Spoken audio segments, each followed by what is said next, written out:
International standards తో latest technology తో quality education అందిస్తుంది the creek planet schools and Ambitus world schools.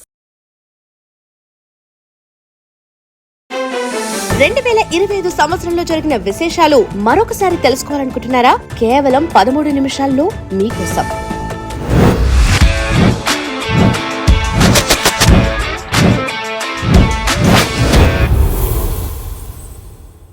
జనవరి 13, 2025న జమ్మూ కాశ్మీర్లో మరో గేమ్ చేంజర్ ప్రారంభమైంది.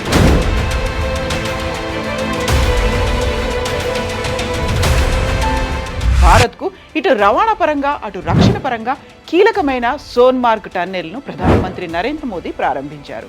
12 కిలోమీటర్ల పొడవైన ఈ టన్నెల్ను 2700 కోట్ల వ్యయంతో నిర్మించింది కేంద్ర ప్రభుత్వం.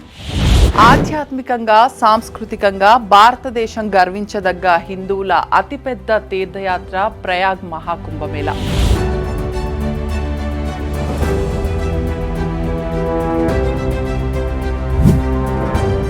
ప్రతి 144 సంవత్సరాలకు ఒకసారి జరుగుతుంది. ఇక్కడ లక్షలాది మంది సాధువులు భక్తులు పవిత్ర స్నానాలు చేసి ఆధ్యాత్మిక శుద్ధి పొందుతారు. ఇది జనవరి 23 నుండి ఫిబ్రవరి 26 వరకు 45 రోజుల పాటు జరిగింది. జనవరి 29న తొక్కిసలాటలో 30 మందికి పైగా మరణించడం ఒక విషాదకర సంఘటన. ఫిబ్రవరి 22, 2025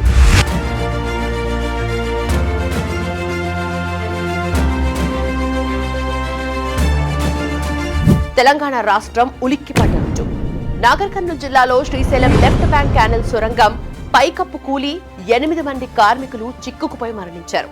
సుమారుగా నెల రోజులు కష్టపడి 2 మృతదేహాలు బయటకు వెలికి తీయగా మిగతా 6 మృతదేహాలు గల్లంతయ్యాయి. వంటి అత్యాధునిక సాంకేతికలకు కేంద్రంగా అమరావతి అభివృద్ధి చేయాలనే ఆంధ్రప్రదేశ్ ప్రభుత్వం ప్రణాళిక. అమరావతికి క్వాంటమ్ వ్యాలీ అంటే సిలికాన్ వ్యాలీ తరహాలో క్వాంటమ్ కంప్యూటరింగ్. దీని ద్వారా భారతదేశంలోనే తొలి క్వాంటింగ్ హబ్ ని ఏర్పాటు చేసి పరిశోధన ఆవిష్కరణలకు ప్రోత్సాహాన్నిస్తూ ఐటీ ఫార్మా ఇతర రంగాల అభివృద్ధికి తోడ్పడడం లక్ష్యమని టీసీఎస్ ఐబీఎం వంటి సంస్థల సహకారంతో జనవరి 2026 నుండి కార్యకలాపాలు ప్రారంభించాలని భావిస్తున్నట్లు సమాచారం. మార్చి 30, 2025 తెలంగాణలో అమలు చేసిన సన్న బియ్యం పంపిణీ పథకం విజయవంతమైందని కేంద్ర ప్రభుత్వం కూడా దేశమంతా ఈ పథకాన్ని అమలు చేసే అంశాన్ని పరిశీలించాలని సీఎం రేవంత్ రెడ్డి కేంద్ర ఆహార పౌర సరఫరాల శాఖ మంత్రి ప్రహ్లాద్ జోషికి సూచించారు. ఈ పథకం వల్ల ఎంతో మంది పేదలకు మేలు జరిగిందని చెప్పుకొచ్చారు. ఏప్రిల్ 22 దేశం మొత్తం ఉలికిపడేలా పెహల్గాంలో జరిగింది.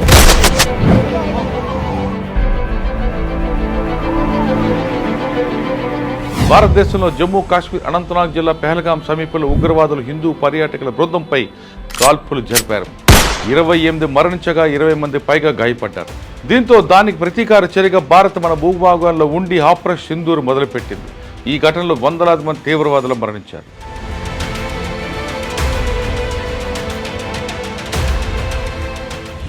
మే 2025 హైదరాబాద్ పాత బస్తీలోని గుల్జార్ హౌస్ లో భారీ అగ్ని ప్రమాదం చోటు చేసుకుంది. 8 మంది పిల్లలతో సహా 17 మంది మృతి చెందడం జరిగింది. ఈ ఘటన తర్వాత ప్రజల్లో భయంతో పాటు భద్రతా చర్యల కోసం డిమాండ్లు పెరిగాయి. మే 30, 2025 ఆంధ్రప్రదేశ్ ఎన్డీఏ పాలన మొదటి సంవత్సరంలో రాష్ట్రం 9.4 లక్షల కోట్ల పెట్టుబడులను ఆకర్షించిందని మంత్రి పేర్కొన్నారు. ప్రభుత్వ గణాంకాలు మొదటి 11 నెలలకు సుమారు 9.5 లక్షల కోట్లుగా నిర్ధారించాయి. Air India flight 171 12th June 2025.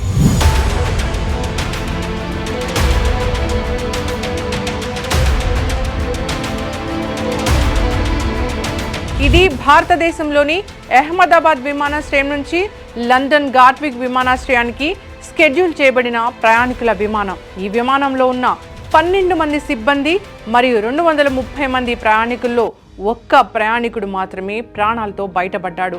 ప్రమాదానికి ప్రాథమిక కారణాలు తెలిసిన పూర్తి స్థాయి విచారణ ఇంకా కొనసాగుతుందని కేంద్ర ప్రభుత్వం ప్రకటించింది.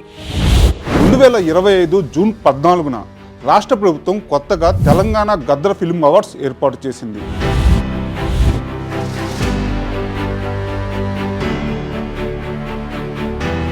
2014 తర్వాత తెలంగాణకు ప్రత్యేక సినిమా అవార్డులు ఇవ్వడం ఇదే తొలిసారి.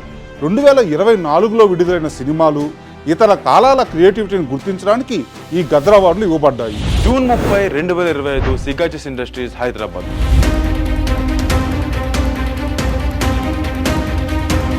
రసాయన ఫ్యాక్టరీలో భారీ పేలుడు. ఈ ప్రమాదంలో 46 మంది మృతి, 33 మంది గాయపడ్డారు. ఈ ఘటన తెలంగాణలో పెద్ద పారిశ్రామిక ప్రమాదంగా నిలిచింది. పరిశ్రమలతో భద్రతా కొరతలను, ఉద్యోగ జీవితాల్లో ఉండే ప్రమాదాలను మళ్లీ ప్రశ్నలోకి తీసుకొచ్చింది. నవంబర్ 14-15న AP government global investor summit ద్వారా రాష్ట్ర ప్రభుత్వం సుమారు 10 లక్షల కోట్ల విలువైన పెట్టుబడులను, 30కి పైగా అవగాహన ఒప్పందాలను అంటే ఎంఓయూలను ఖరారు చేయాలని లక్ష్యంగా పెట్టుకుంది. నవంబర్ 18, 2025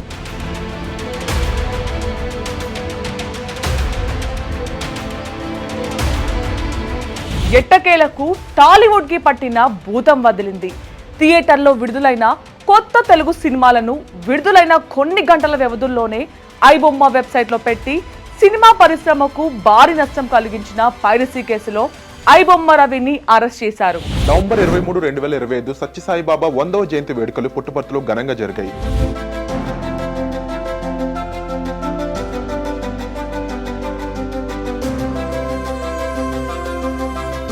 ఇందులో ప్రధాని మోడీ, రాష్ట్రపతి మరియు రాష్ట్ర ముఖ్యమంత్రులు, దేశ విదేశ ప్రతినిధులు పాల్గొని ప్రసంగాలు చేశారు.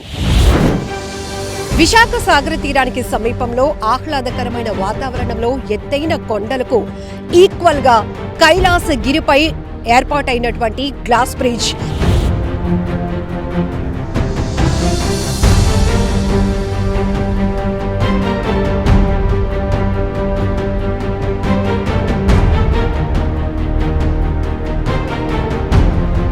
దేశంలోనే అతి పెద్దది. ఇది గ్రౌండ్ కి 1050 అడుగుల ఎత్తులో 55 మీటర్ల పొడవు కలిగిన ఈ కాంటిలివర్ గ్లాస్ బ్రిడ్జ్ టూరిజంలోనే స్పెషల్ అట్రాక్షన్ అని చెప్పాలి. సో గ్లాస్ బ్రిడ్జ్ ఏర్పాటైన తర్వాత డిసెంబర్ 1వ తేదీన ఈ గ్లాస్ బ్రిడ్జ్ అందుబాటులోనికి వచ్చిన తర్వాత పర్యాటకుల తాకిడి విశాఖకు మరింత పెరుగుతోంది. ఇప్పటికే గ్లాస్ బ్రిడ్జ్ పరిసర ప్రాంతాలైతే పెద్ద ఎత్తున పర్యాటకుల క్యూ లైన్లతో కిక్కిరిసిపోతున్నాయి. డిసెంబర్ 2, 2025 దేశ ఆర్థిక వ్యవస్థను దెబ్బతీసే విధంగా ఇండిగో సర్వీసులు రద్దయ్యాయి.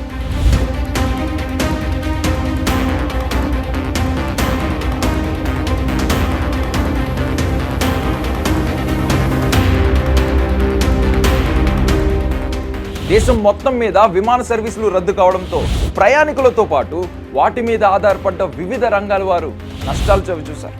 ఒకే సంస్థకు మోనోపోలీగా ఇవ్వడం వల్లనే ఈ పరిస్థితి దాపరించిందని నిపుణులు చెబుతున్నారు. నవంబర్ 10, 2025లో ఢిల్లీలో భారీ పేలుడైతే సంభవించింది. ఎర్రకోట మెట్రో స్టేషన్ వద్ద ఉన్న కార్లో ఈ పేలుడు జరిగింది. ఈ బాంబు పేలుడులో 8 కార్లు ధ్వంసమైపోయాయి. ఈ పేలుడులో ఇప్పటి వరకు 13 మంది చనిపోయారు, పదుల సంఖ్యలో గాయాల పాలయ్యారు. ఈ పేలుడుతో ఢిల్లీతో పాటు దేశవ్యాప్తంగా కీలక నగరాల్లో హై అలర్ట్ విధించారు. నవంబర్ 18, 2025 సంవత్సరం 6 రాష్ట్రాల పోలీసులు మోస్ట్ వాంటెడ్ మావోయిస్టు పార్టీ కేంద్ర కమిటీ సభ్యుడు హిడ్మా ఆంధ్రప్రదేశ్ పోలీసుల చేతులు ఎన్కౌంటర్ గురయ్యారు.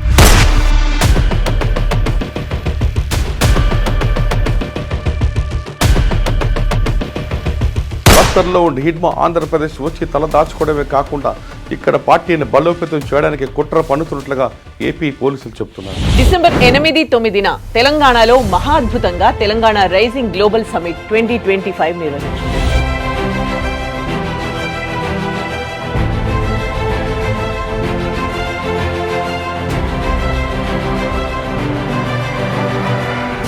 ఈ సెషన్స్ ద్వారా రాష్ట్ర భవిష్యత్ రూపకల్పన కోసం కొత్త పెట్టుబడులు తీసుకొచ్చారు. రాష్ట్ర ప్రభుత్వం ఒక విజన్ డాక్యుమెంట్ తెలంగాణ రైజింగ్ 2047 సిద్ధం చేస్తోంది. దీని ద్వారా 2047 నాటికి తెలంగాణను కొత్త ఆర్థిక, సాంకేతిక రాష్ట్రంగా తీర్చిదిద్దాలని లక్ష్యంగా పెట్టుకుంది. డిసెంబర్ 13, 2025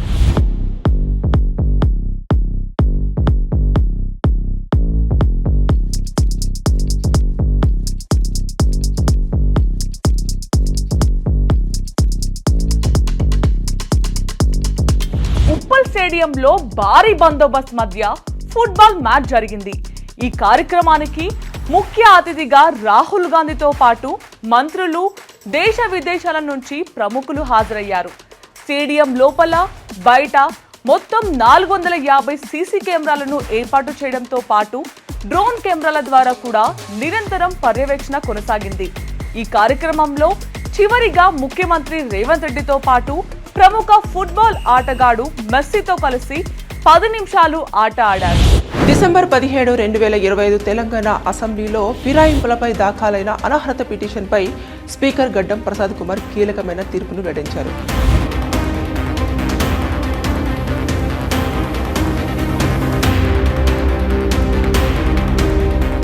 బీఆర్ఎస్ నుంచి కాంగ్రెస్ లోకి చేరారనే ఆరోపణలు ఎదుర్కొంటున్న 5 ఎమ్మెల్యేలపై దాఖలైన అనర్హత పిటిషన్ ని ఆయన కొట్టివేశారు. September 7, 2025 Big Boss season 9 Telugu Star Maa వేదికగా 22 మంది సెలబ్రిటీలు మరియు కామన్ పీపుల్తో మొదలైంది.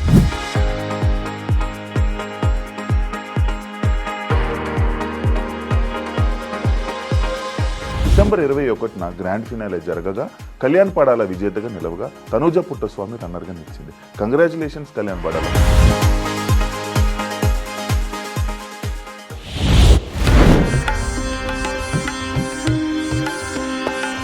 డిసెంబర్ 30, 2025 తిరుమల శ్రీవారి వైకుంఠ ద్వార దర్శనానికి లక్కీ టిప్ ద్వారా సామాన్య భక్తులకి దర్శన భాగ్యం కల్పించిన టీటీడీ. ఈ సందర్భంగా సామాన్య భక్తులు ఆనందం వ్యక్తం చేయగా విఐపి భక్తులు మాత్రం అలకలకే పరిమితమయ్యారు. విజయనగరం జిల్లాలో 2 చిన్నారులు తల్లిదండ్రులను కోల్పోయి సహాయం కోసం ఎదురు చూస్తున్నారు.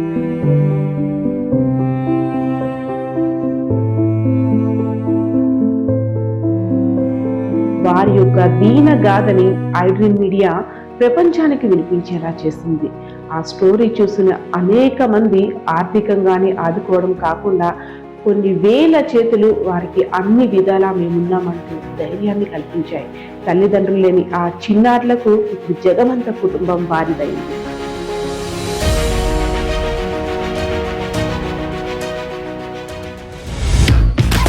Welcome to 2026.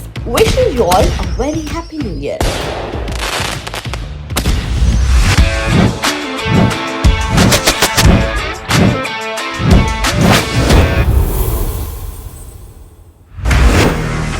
నిజంగా ప్రస్తుతం ఉన్నటువంటి సమాజం దేనికి ప్రయారిటీ ఇస్తుంది? ఆర్థిక సంబంధాల చుట్టూ మాత్రమే తిరుగుతుంది. మళ్ళీ ఎన్నికలంగానే చాలా విరక్తి కలుగుతాను. మంచి అనిపిస్తుంది కదా, లేడీస్ కూడా ఛాలెంజింగ్ జాబ్స్ చేసినప్పుడు చాలా బాగుంటది. ఫుడ్ డెలివరీ ఇవ్వటానికి వెళ్ళినటువంటి డెలివరీ బాయ్ అనిల్ పై కళ్ళ ముందు